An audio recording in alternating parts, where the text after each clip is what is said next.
Мен Сатиев Мұхтар Амантаевич, Қарағанды облысы, Балқаш қаласы, нөмірі 8 жалпы білім беретін мектептің алғашқы әскери және технологиялық дайындық пәнінің оқытушы ұйымдастырушы болып қызмет атқарамын. Педагогикалық еңбек өтілім 29 жыл, педагогикалық санатым педагог зерттеуші, әскери шенім запастағы лейтенант.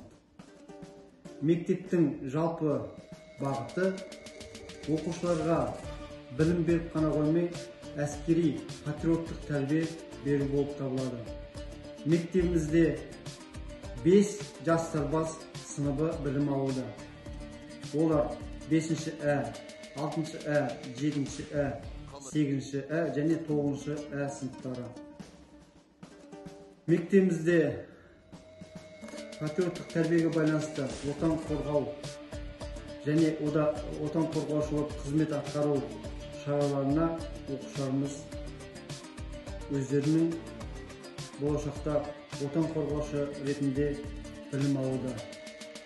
Сонымен қатар мектеп оқушылары әскери патриоттық және әскери спорттық жарыстарға және байқауларға қатысып, жүлделі орындармен мектепке оралып жүр.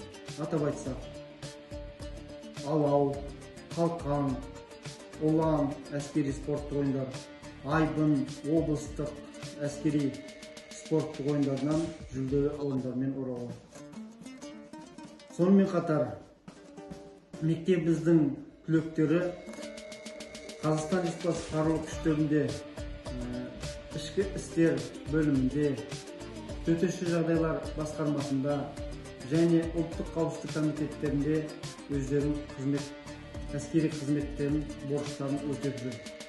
Осы мектебіміздің қызмет атқарып жатқан түлектерін мақтан тұтамын.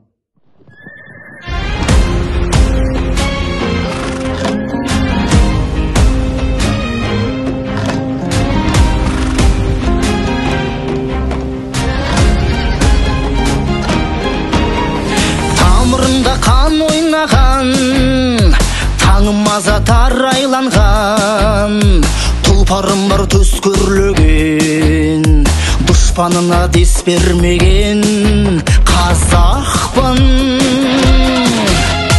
Жанарымда от билеген, найзағаймын көк түйреген, жауынгермін жау келгенде, жаурынынан оқ түймеген қазақпын. Дулығалы бас кескен, тамырым терең тас тескен, болашақтың қамы үшін басын тігіп бәс тескен.